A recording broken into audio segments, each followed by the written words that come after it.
नमस्कार, सत श्री अकाल, राम राम सा, खम्बाणी, वणक्कम, प्रणाम। आप सभी का ऑल्टरनेट मीडिया में फिर से स्वागत है। हमारे साथ जुड़े हुए हैं उमेश अग्रवाल जी, इंडिया क्रॉनिकल्स के founder and editor.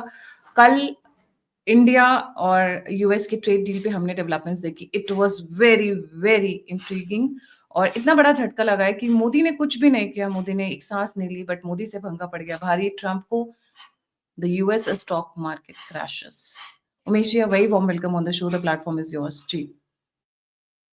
Gayatri ji, US market crash नहीं कर रहा है, अभी कोलैप्स कर रहा है। क्योंकि जिस हिसाब से टैरिफ अगर आप लगा रहे हो यूएस के अंदर एक्सपोर्ट्स होने वाली आइटम का, जो यूएस इंपोर्ट्स है, ultimately the effect will be borne by the consumers. जो जो अभी ट्रम्प की पॉलिसी है, it is benefiting only the top rich class. But जो टैरिफ लगेंगे, जो एक्सपोर्ट्स, उनके जो इंपोर्ट्स पे टैरिफ लग रहे हैं from other countries, the cost जो है, it will be borne by the entire people. Every citizen of United States will pay the enhanced cost. अब इसी के कारण आप देखिए कि जॉब डेटा उनका कल रिलीज हुआ है, जिसमें बताया गया कि 73,000 न्यू जॉब्स क्रिएट हुए, जबकि they were expecting 100,000 job, 1 lakh jobs expect कर रहे थे। ऐसा हुआ था, जो official who was involved in releasing the data, Trump ने उसी को फायर कर दिया। आप सोचिए, सही डेटा निकालने पे Trump is firing his own employees. This shows American administration में बहुत ज्यादा पैनिक है। उन्हें समझ में नहीं आ रहा है कि ये क्या करें। सेकेंड, बहुत सारी कंट्रीज पे उन्होंने टैरिफ लगाए, जैसे भारत पे 25% लगाया है, ताइवान पे 30% लगाया है, स्विट्जरलैंड पे 39% लगाया है, और ब्राजील पे 50% लगाया है। ये सब उनके मेजर ट्रेडिंग पार्टनर्स हैं। अल्टीमेटली इधर से जो भी गुड्स आएंगे वो महंगे हो जाएंगे। इससे क्या हुआ, यूएस मार्केट के अंदर वहां पे इन्फ्लेशन बढ़ने वाला है। इन्फ्लेशन बढ़ने के बाद लोग, companies are not willing to invest further. Simple है ना, आपकी अगर प्रॉफिटेबिलिटी नहीं रहेगी, डिस्पोजेबल इनकम कम होगी, तो ultimately it is going to affect the company. तो उसको देख के यूएस के अंदर एक अमेरिकन जो मार्केट है, they did not react positively for this news. Trade uncertainties हो रहा है। अभी कल जो टैरिफ लगने वाले थे अगस्त 1 से, वो अगस्त 7 तक उसको पोस्टपोन कर दिया गया। Market does not like uncertainty, market wants continuity in reforms. जो मोदी जी यहाँ पे कर रहे हैं, ट्रम्प अपनी एक एक ट्वीट से मार्केट को हिला रहे हैं, कुछ भी बोल रहे थे। अभी देखिए, वो पाकिस्तान के साथ उन्होंने इतनी अच्छी डील की है, बता रहे हैं, लास्ट में उसको भी 19% टैरिफ डाल दिया, बांग्लादेश के ऊपर 20% डाल दिया। अब ये जितने भी जो बाकी कंट्री की एक्सपोर्ट्स है, अमेरिकन एडमिनिस्ट्रेशन जो अमेरिका की टैरिफ है उधर तो उनको इनरिच करेगा, पर कंज्यूमर्स वहां पे इन्फ्लेशन चालू हो। थर्ड, जैसी बात हो रही है, अमेरिकन टेक सेक्टर, कल बहुत सारे शेयर्स बहुत ज्यादा गिरे हैं। अमेजोन जैसे 8% गिरा है, मेटा गिरा है, टेस्ला गिरा है। तो अब क्या हो रहा है कि जितनी भी बड़ी टेक सेक्टर कंपनीज है, they will have to do lot of capital expenditure. अब ये सब चीज मार्केट ने देख लिया है, मार्केट को समझ में आ गया कि अमेरिकन मार्केट बाई चांस थोड़ा ओवर वैल्यूड है, इसके लिए एक करेक्शन होना चालू हो रहा है।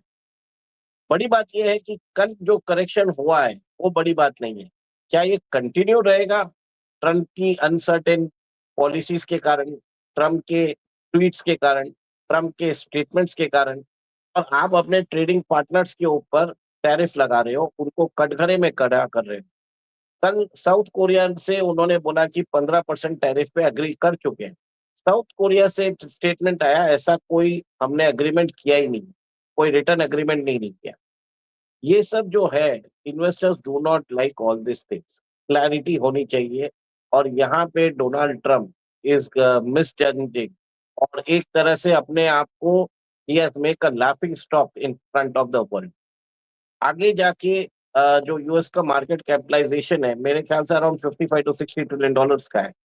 तो अगर 1 ट्रिलियन कोई बड़ी बात नहीं होती है, but if it continues, the slide continues, business confidence नहीं आता है, things are not going to get better for America. और एक चीज है, अमेरिका से investments will flow to other countries. और आपको ये भी बता देता हूँ कि अमेरिका में टूरिस्ट अराइवल्स कम हो चुके हैं बहुत बार। एक चीज आई है अभी, फर्स्ट टाइम इन 20 ईयर्स जो डिस्नीलैंड है उसने समर में लॉस पोस्ट किया है। जो इनबाउंड ट्रैफिक है, टूरिस्ट जो बाहर से आ रहे हैं, 60% डाउनफॉल हो चुका है, जिसके कारण होटल बुकिंग्स नहीं मिल रहे हैं। कैब्स सर एक तरह से they are also running empty. और बहुत सारे कंट्रीज ने डायरेक्ट फ्लाइट्स बहुत सारे एयरपोर्ट्स के लिए बंद कर दिए, जिसके कारण अमेरिका में बहुत ज्यादा प्रॉब्लम आ गया। अभी every visitor in United States is required to submit the list of social media profiles, और सोशल मीडिया प्रोफाइल्स को अमेरिका की जो इमिग्रेशन डिपार्टमेंट है वो स्कैन करता है। इससे भी बहुत लोगों को एक डिस्कम्फर्ट मालूम हुआ है। और इंटरनेशनल स्टूडेंट्स जो पहले अमेरिका आके पढ़ते थे, वहां पे भी एक ड्रॉप आउट लोगों को नजर आया। People are going to other destinations in Europe, they are preferring other destination. तो अमेरिका में कंजम्पशन कम हो रहा है, जॉब्स ले ऑफ ज्यादा हो रहा है। और इससे ये बताया जा रहा है कि जो इफेक्ट्स है ट्रम्प एडमिनिस्ट्रेशन की पॉलिसीज का, they have started kicking in. So do you think ये जो कल रात को हुआ है, सीधे सीधे क्रैश हुआ है, दिस इज या ब्लड बाथ हुआ है, this is directly indirectly result of the failure of the India US trade deal? देखिए, सिर्फ इंडिया यूएस ट्रेड डील के ऊपर नहीं देख सकते, there are many other trading partners. Taiwan है, ताइवान पे 30% लगाया है। ब्राजील है, 50% लगाया है। स्विट्जरलैंड है, 39% लगाया है। ये सब जो टैरिफ बोलते हैं आप, जो आपकी ट्रेडिशनल ट्रेडिंग कंट्रीज है उसके ऊपर आप टैरिफ लगाओगे, इमीडिएटली तो आपको रिप्लेसमेंट मिलेगा नहीं। टेम्पररी अगर समझो आप दूसरी कंट्रीज को बेनिफिट भी देना चाहोगे, तो गुड्स इन ट्रांसिट जो है तो एक तरह से महंगा हो जाता है। और लोगों को अनसर्टेनिटी होती है। अब मैं आपको यही बोलता हूँ, बिजनेस थ्राइव्स ऑन सर्टेनिटी। अगर आपकी पॉलिसी में फ्लिप फ्लॉप होता है और आप अपने मूड के हिसाब से अगर पॉलिसीज लेके आते हो, big investors do not like this. उन्हें एक तरह से जो बोलते हैं बिजनेस एनवायरनमेंट खराब नहीं होना चाहिए, तभी जाके वो इन्वेस्ट करते हैं। अभी ऐसा है कि आगे जाके कंपनीज की प्रॉफिटेबिलिटी भी एक तरह से कम होने वाली है। जब कंपनीज की प्रॉफिटेबिलिटी कम होगी तो वो लोग क्या कर रहे हैं, जो इन्वेस्टर्स है वो पहले से ही बेचना चालू कर रहे हैं। और जैसे आफ्टर सम टाइम अगर ये स्टॉक्स और भी वैल्यूएशंस कम हो जाता है, दे विल री enter at the lower range. मैंने यही बोला ना कि ये कल वाला जो करेक्शन है, अगर वो कंटिन्यूटी होगा तो then there will be a problem for the world. और ऐसा भी है कि इलॉन मस्क ने बोल भी दिया है, थर्ड क्वार्टर में अमेरिका इज एंटरिंग रिसेशन। और अभी जो डेटा आया है अप्रैल से जून में, वहां पे अमेरिका ने 3.2% की ग्रोथ पोस्ट की है। अब ऐसा है कि फर्स्ट क्वार्टर में 0.5% की नेगेटिव ग्रोथ आई थी। अब ये थर्ड क्वार्टर क्या होगा, कैसे होगा, वी डोंट नो। और अमेरिका के अंदर डेटा जो थर्ड क्वार्टर का आएगा, दैट विल डिटरमाइन। तो मार्केट में कुछ कॉन्फिडेंस नहीं आ रहा है, इसके लिए investors are keeping out of right now.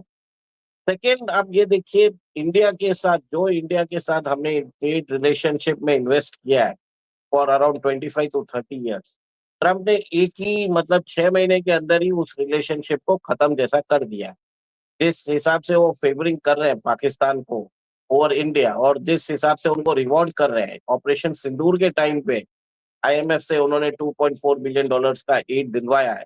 इसके बाद खुद की कंपनी वर्ल्ड लिबर्टी फाइनेंशियल में, जहाँ पे उन्होंने पाकिस्तान क्रिप्टो काउंसिल के साथ उन्होंने एग्रीमेंट किया है, उनके बेटे उस कंपनी में 60% शेयर होल्डर है। वर्ल्ड लिबर्टी फाइनेंशियल के जो चीफ है जकारी विटकॉफ, वो ट्रम्प के दोस्त विटकॉफ के बेटे हैं। तो कहीं ना कहीं ट्रम्प की फैमिली इंटरेस्ट बहुत ज्यादा प्रोमिनेंट हो गया है। और वो एक तरह से आप ये देखिए, को बढ़ाने में ज्यादा लगे हुए हैं। उन्होंने वहां पे जीनियस एक्ट पास किया है, उन्होंने उधर क्लैरिटी एक्ट पास किया है, फिर बाद में एंटी सीबीडीसी एक्ट पास किया है। वो यूएस डॉलर को बचाने के चक्कर में है। अब स्टेबल कॉइन से यूएस डॉलर एक बार तो बच जाएगा, क्योंकि वहां पे सोशल मीडिया कंपनीज को उन्होंने बोल दिया है कि आपको अमेरिकन डेब्ट बाई करना है, तब जाके आप स्टेबल कॉइन आप इश्यू कर सकते हो। अब इस स्टेबल कॉइन के थ्रू वो सारे वर्ल्ड के अंदर पेमेंट सिस्टम्स डेवलप करना चाहते हैं। तो कहीं न कहीं लोग भी एक तरह से नए पेमेंट सिस्टम में जो पोर्ट होना है, वो कैसे करेंगे? इससे भी शायद स्लो डाउन हो सकता है। क्योंकि एग्जिस्टिंग जो पेमेंट सिस्टम्स है, उससे आप दूसरी जगह माइग्रेट करते हो, इंफ्रास्ट्रक्चर बनने में टाइम लगता है, लोगों को समझने में टाइम होता है, तो एक टेम्परेरी डिसरप्शंस मेरा मानना है ये शायद ये भी हो सकता है। Lot of factors are there. American economy ऐसा है कि उधर ट्रम्प ने बोल इसका इंडियन मार्केट्स पे क्या क्या असर पड़ेगा? कल तो इंडियन मार्केट्स काफ़ी पॉज़िटिव में थी। अब Friday night, Saturday morning US का अगर मैं कहूँ तो वहाँ पे तो हमने ब्लड बाथ देखा है। बट मंडे में इसका असर क्या पड़ेगा स्टॉक मार्केट पे इंडियन? देखिए, इंडियन मार्केट में ज़्यादा कोई इफ़ेक्ट नहीं पड़ेगा, वो ऑलरेडी फैक्टर्ड इन है और मेरा मानना ये है कि जल्दी ट्रेड डील साइन हो जाएगी और कंसेशनल टैरिफ इंडिया को मिल जाएगा। और इंडिया ने भी पॉज़िटिवली रिस्पॉन्ड किया है, रशियन क्रूड को कल उन्होंने लेना बंद कर दिया है। तो एक अमेरिकन एडमिनिस्ट्रेशन के सामने एक इंडिया ने भी बोल दिया कि हमने आपकी बात रख ली है, रशिया के क्रूड कुछ टाइम के लिए हम नहीं ले रहे हैं। स्पॉट मार्केट में हम जो लेते थे, वो नहीं ले रहे। तो एक क्लाइम डाउन तो चलेगा क्योंकि you can not mess with America क्योंकि आपके एक्सपोर्ट्स उधर से आते हैं, आपका आईटी सेक्टर उधर डिपेंडेंट है। और अगर कल जो स्टेट ओन्ड कंपनीज़ हैं, जो भारत की पीएसयूज़ हैं, if they start trading with Russia continuously उनके ऊपर सैंक्शंस लग सकते हैं, जिससे गवर्नमेंट को और ज़्यादा प्रॉब्लम हो सकता है। फॉर द मीडियम टर्म मेरे ख्याल से रशिया से थोड़ा-सा तेल कम किया जाएगा। और फ्यूचर में पॉसिबिलिटी ऐसा भी है कि एक और एक चीज़ कल हुआ है कि अमेरिका ने अपनी submarines, nuclear submarines Russian coast के पास भेज दी है। तो कहीं न कहीं उसका भी इफ़ेक्ट हुआ है और देखते हैं कि आगे जाके इसका जो युद्ध है, जो हम देख रहे थे यूक्रेन में, अचानक युद्ध शिफ्ट हो रहा है आर्कटिक में। ये यूक्रेन युद्ध यूक्रेन का था ही नहीं, it was always the conquest of Arctic. अब जी, ट्रम्प के आने के बाद आप ये देखेंगे कि जो सीज़ है, हू कंट्रोल्स द आर्कटिक, वो उसको नेक्स्ट ग्रोथ उसको ही मिलने वाला है क्योंकि आर्कटिक में $50 ट्रिलियन के रिजर्व्स हैं। रेयर अर्थ जी। मिनरल्स जो रेयर अर्थ मिनरल्स और पेट्रोलियम रिजर्व्स सब आर्कटिक में है। तो बहुत सारी चीज़ें हैं, मार्केट डायनामिक्स चेंज होते रहते हैं, एक पॉलिसीज़ और ट्रम्प अगर कल कुछ बोल भी देते तो बढ़ भी जाएगा, कोई बड़ी बात नहीं। जी। Thank you so much. जय हिंद, जय श्री राम। हर हर महादेव। थैंक जय यू। श्री राम।